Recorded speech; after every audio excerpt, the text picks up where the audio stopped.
Welcome to the MercyCast, where we are learning the art of compassion through the adversity of life. I am your host, Raleigh Sadler, and over the last decade, I have started a nonprofit and written books that help people better care for their most vulnerable neighbors. Along the way, I've made a few friends, all of us learning how to care for others as we experience difficult times. Today, I want to talk about death. Whether this is the death of a loved one or the death of a relationship, death is something that we fear. This is innate in us. Death is always something we try to avoid. But it's inevitable. It hunts us. It haunts us. We can never prepare. As Chad picked up his phone, he was greeted with the news that no parent ever wants to hear.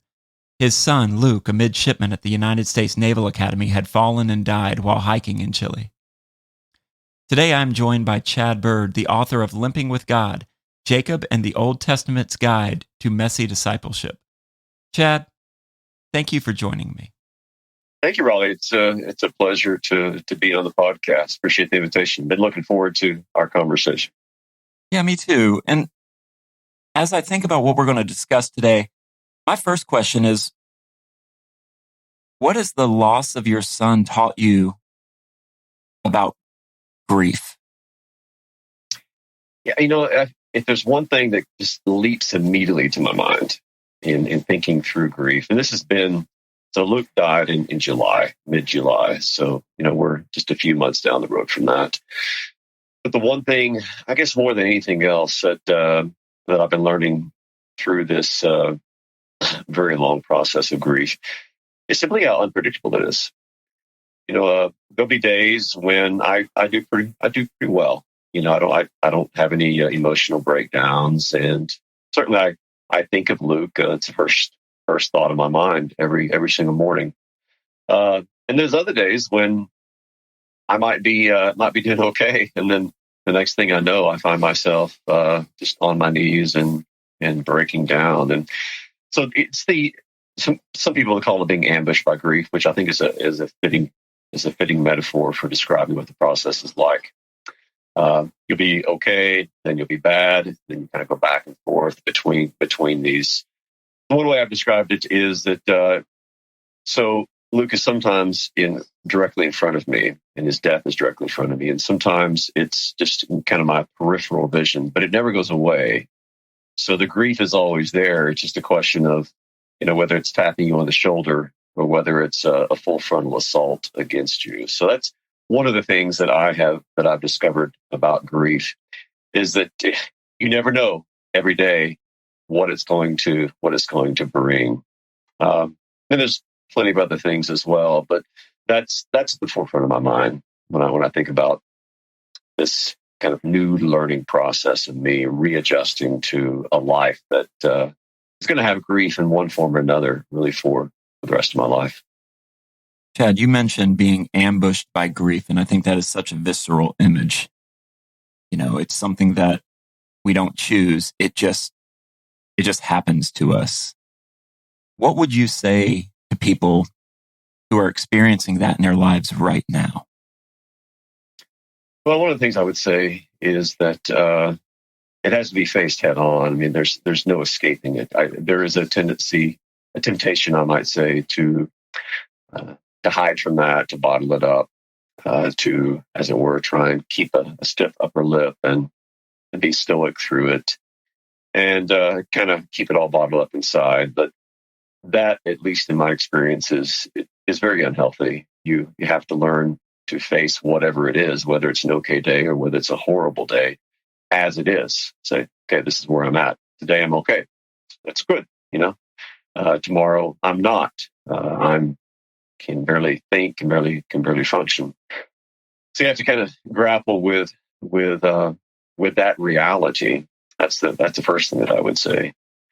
And I could just go on and on and on, but let me say this: I'm coming from a Christian perspective, one whose convictions are fully formed by the confession that Jesus rose from the dead. And so that is what I keep coming back to as I face the grief, whether it's an okay day or a day from hell. Either way, I'm taking that day to the cross and to the empty tomb. And I'm reminding myself that this life is but the front porch to our Father's home. It's a very brief life.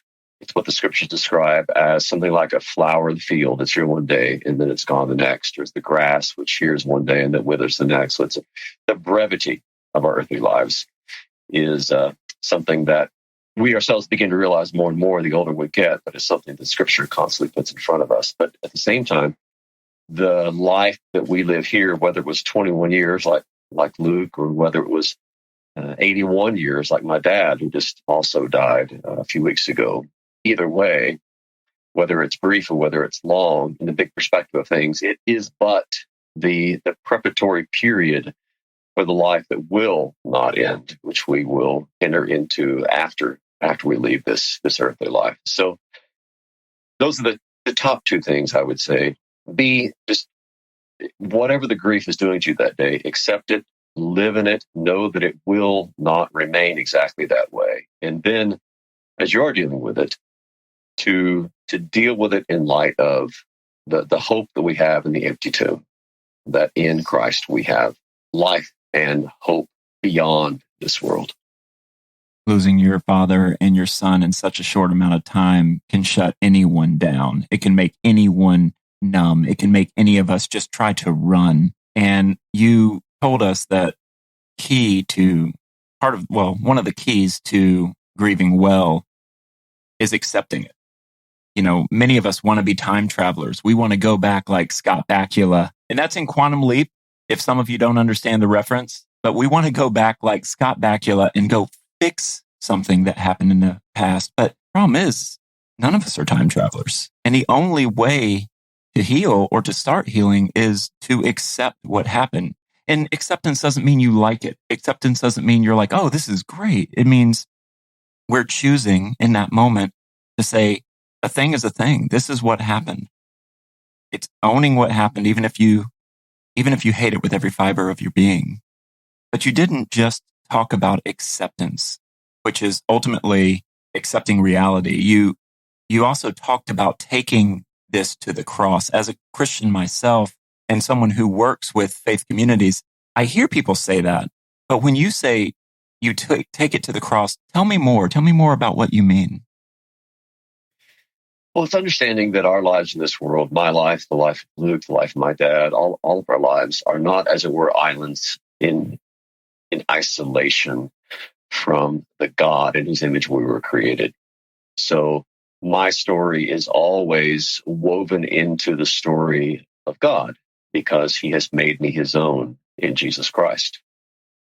And that means that my story is never disconnected from the story of Christ, and the story of Christ is never disconnected from my own.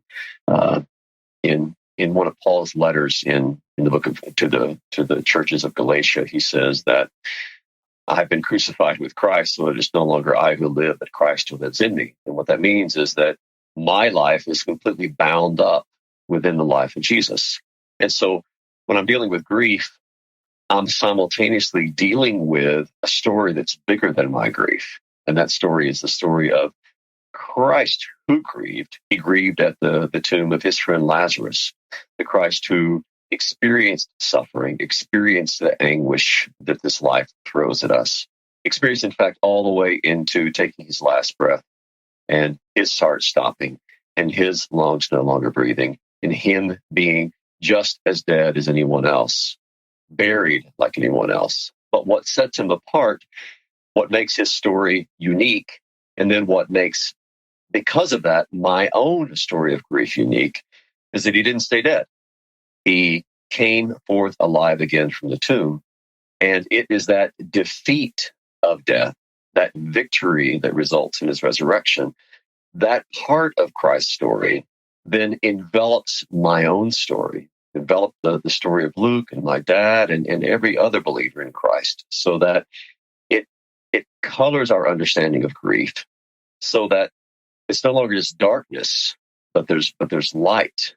or at least there's shadow. It's not pitch black. There's that hope that comes from knowing that Luke's 21 years was not just a 21-year story, but it's a story that's bound up in the everlasting story of the crucified and resurrected Christ. And it's the same with me. So I take it to the cross in Pitum in the sense that I understand that this small story of one individual's life is part of the bigger story of the life of Jesus. And his story, his hope, his resurrection, then gives light, gives hope, gives a future to us who are caught in the here and now of our sadness. Knowing that the story doesn't end, knowing that what you're experiencing and the grief that you're experiencing, that's not the last page. I love how you share how our story is never disconnected from the story of Christ, and his story is never disconnected from us. And because he tasted death and came back from the dead, we know that death is not the last page in our story as well. And so I want to sit with that for a second, because it's so true, because it's so easy to get focused on whatever death we are experiencing in that moment. If we lose a close friend or a parent or a family member, it's very easy to think, well, where now, God? Like, how do I even go forward? But knowing that as death happens to us, we are conformed to the image of Christ. This is someone who lived, died, and rose for us, who suffered for us. And so as we think about this idea of kind of growing in our relationship with Christ through the things that we suffer, through the adversity that we face, what has this experience taught you about mercy and living alongside of other sufferers? Yeah, a lot actually. I was writing recently about this, that it's been quite amazing to me that let me say it this way. So I've had some high moments in my life. I've had some periods of success where things that happened to me were just one of these bright and happy, triumphant kind of moments in life, and that was great. I mean, that was wonderful. But there is something about those moments that are isolating. So only you are experiencing that at that moment. And so there's kind of almost an ephemeral joy that is connected with these great moments of success where you're kind of at what you might call the pinnacle. But what I've experienced through these last few months, being at the bottom, being surrounded by sorrows, and kind of experiencing this almost kind of basement life where you're not just at the bottom, but it feels like you've fallen through the floor and you're now at the very, very lowest point. As you look around, and there's a human camaraderie of fellow sufferers with you. So what I've experienced over the last few months is an outpouring of love and mercy and compassion for me and for my family that I had never experienced before. In the pinnacle moments of joy in my life, people were happy for me, but that was a different sort of connection to people that I've experienced since the death of Luke and my father. What I found is that there's a camaraderie of suffering that binds us all together, in which mercy is shown to me, and then simultaneously I am showing mercy to others. So people reach out to me with stories about the loss of their own children, sometimes babies, sometimes very young children, sometimes adult children. And they told me their stories. And then they're encouraging me. And at the same time, then I am reaching out to others. And there's this kind of, there's a magnetic attraction that people have when they've experienced brokenness toward other people. And so we're kind of like this broken vase that is where all these various shards are representatives of people, and yet we're being brought together, and we're being joined, we're being bonded together in the brokenness, so that all together we might not be pretty, but we do have a kind of a unity of sorrow, which amazingly transforms itself into a kind of joy, not happiness, but a kind of joy of knowing that we're not stuck in this human situation of suffering alone, that bonded to us are other people who are limping along, crawling along, often being carried along this same very difficult road. And we're being carried by Christ, but Christ is also providing for us people who are on this same journey to bear us up, and then us also to bear them up. One thing I've always respected about you, Chad, is, I've known you for several years now, and as we've gotten to know one another more, you are one of those people that there are things that I aim to be vulnerable, but when you're vulnerable, you don't have to share everything with everyone. You really don't. But you are one of those people that when we have a conversation, sometimes I feel like Chunk from the Goonies. I'm like, one time it's like, but it's just this, people feel safe talking to you about their own suffering because you have suffered. And that's really one of the main reasons that I've started this podcast, is to show people that as we suffer and experience adversity, we're learning, we're growing in the image of who we are supposed to be. We are becoming who God is making us. And really just, we want to avoid suffering, but I think if we avoided suffering, we would never grow. We would never be able to love our neighbor well. And the more I experience suffering, the more I think, wow, I'm actually way better suited to understand what this person's going through now. And I see needs that I would have never seen before because I was so focused on myself. And this suffering kind of breaks me of that a little bit.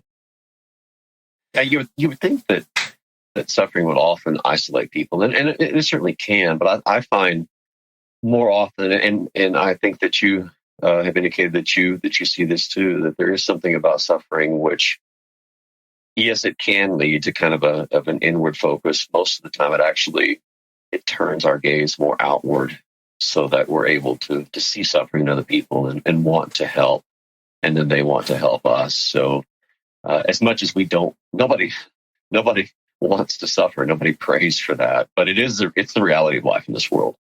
And so when it comes, how much better to become, as I like to say, stewards of our scars, to use the pain, the brokenness, the suffering in this life as maybe not a gift, but a deposit that's been given to us to use in the best possible way that we can.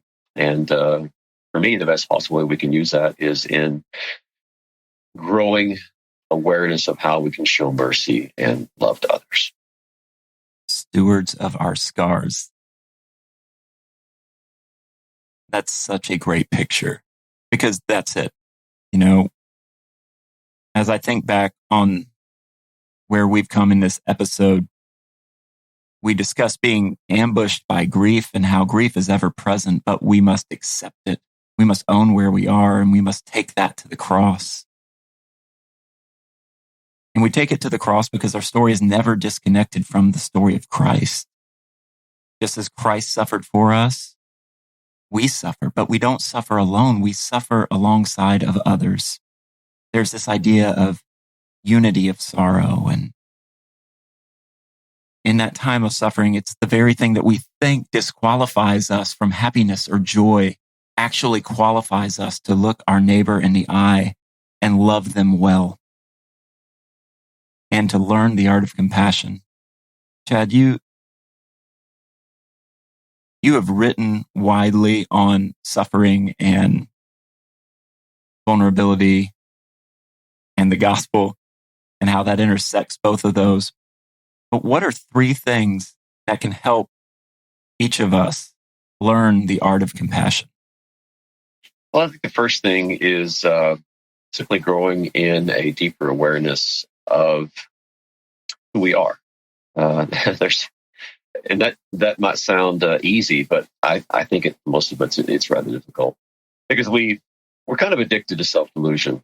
for the most part. We prefer the narratives that we make up in our heads about our lives over the actual reality of who we are and what we're going through. So it's very easy to tell ourselves tantalizing lies about how things are with regard to ourselves instead of simply looking in the mirror and being bluntly honest about who we are. So knowing yourself, being honest with yourself about your weaknesses and your failings and all those cracks in your soul. Honest with yourself about that is going to engender within us a greater compassion and mercy toward others who, as it turns out, are just the same way. Everybody thinks that everybody else has their act together, at least most people do. Everybody thinks that nobody else like them is waiting for everybody to figure out that they really don't, have everything together. Right. So we all think, he has his act together, or she really knows where she's going. Well, it turns out he and she don't. They suffer the same fears and apprehensions, anxieties, and self-doubt that every single person experiences. So that's the first thing I'd say. If you're more honest with yourself you are about your own failings, then the more mercy is going to be in your life toward other people. There's no worse enemy to mercy than self-righteousness. The more that I think that I'm better than others, that I have my act together more than others, or whatever it might be, then the less open I am to showing mercy to others.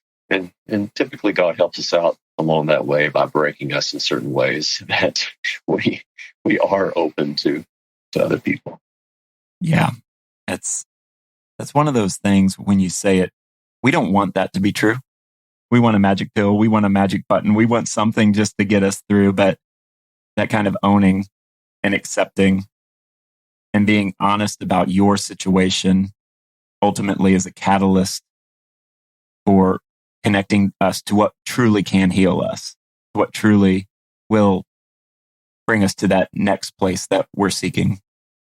Well, and I think another way that we learn the art of compassion and learn the art of mercy is, and I kind of hinted at this, is in the school that God enrolls us in. It's not one that we, willingly put in our letter of admission and pay tuition for it, but it's simply the school of the cross, we might call it, or the Academy of Suffering, or whatever you want to put it.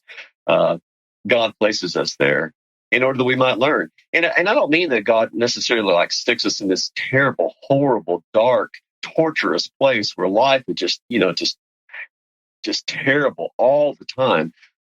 This can take all kinds of forms. I mean, there's all sorts of ways that God enrolls us in the school of suffering, which are just common everyday things. In fact, it can be school. University can be hard. Seminaries can be hard. Graduate schools can be hard.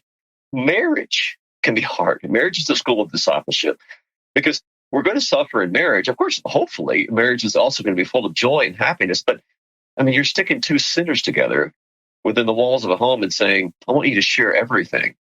Well, inevitably, when that happens, then there's going to be problems because you have egos clashing, you have wills clashing. So that too is a place where God helps us to break out of our self-centered sorts of ways and to look with compassion and mercy on other people. So God is the one who's going to take care also of putting us in places, experiencing loss and temptation and failure and all these other things that are going to help to expand our view beyond our own navel, so our navel-gazing ways, to look out in compassion to other people.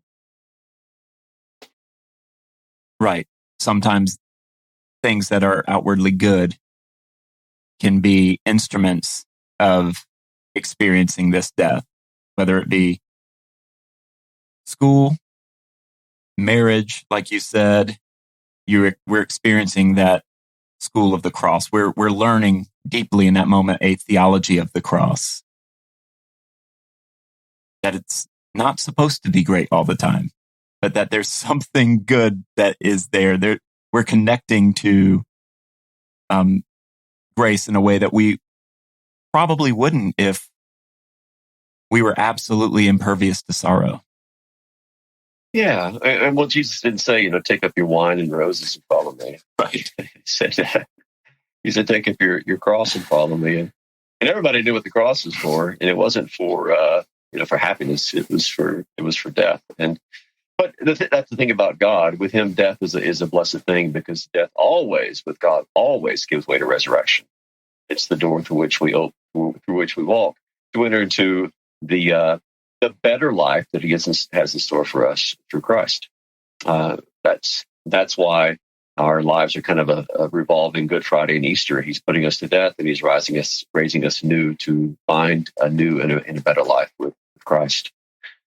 And then, ideally through the ups and downs of life, through the sufferings which we either cause ourselves or others bring into our lives, or just kind of befall us because we're in a broken world.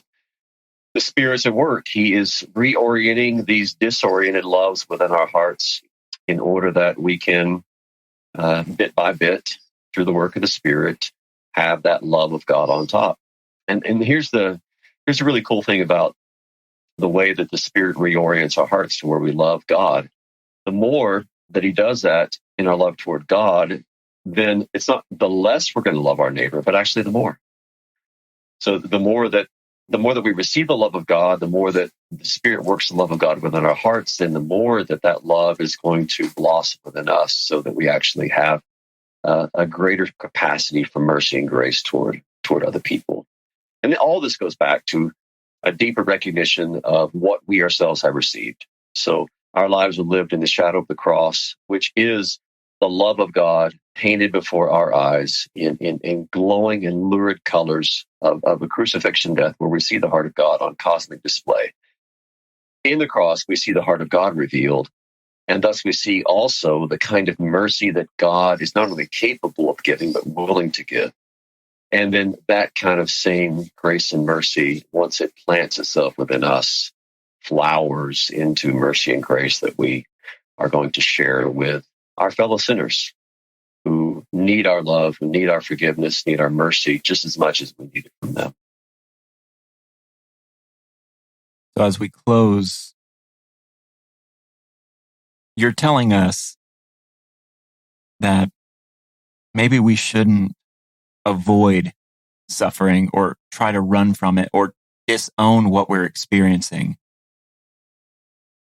But knowing that as we walk through that darkness, someone is walking with us. There is a light. There is a shadow. That it's not bleak. It's not black. There is a hope ahead of us. Yeah, we don't walk alone. When we walk through either the mountaintop of happiness or the valley of the shadow of death, wherever we're at, we have Christ by our side. There's that ancient prayer of St. Patrick where he says, Christ before me, Christ behind me, Christ to my right, Christ to my left, Christ above me, Christ beneath me, Christ in the heart of every man who greets me. So when we're traveling, we're surrounded by and enveloped by Christ, who is our light. He suffered and overcame death and the grave. And in him, we are co-sufferers, but we're also co-buried and co-resurrected with him into the new life that is ours. So no matter how dark, no matter how bleak, no matter how seemingly hopeless life is, with Christ, there is always hope. There's always life. There is always a reason for getting up in the morning, because we know that we will awaken to a day in which Christ is alive and we have that life and hope in him. Chad, thank you so much for joining me today. Thanks for the invitation. It's been great, Raleigh. Yeah, really has. This podcast is made possible by listeners like you. If you want bonus episodes as well as a plethora of other resources, become a paid member at LMPG, Let My People Go, lmpg.org, for $10 a month. You will get access to our bonus podcast, More Mercy, where we will dive deeper with each guest. Also, don't forget to smash that subscribe button and leave MercyCast a 5-star review. Till next time, have mercy on yourselves and each other.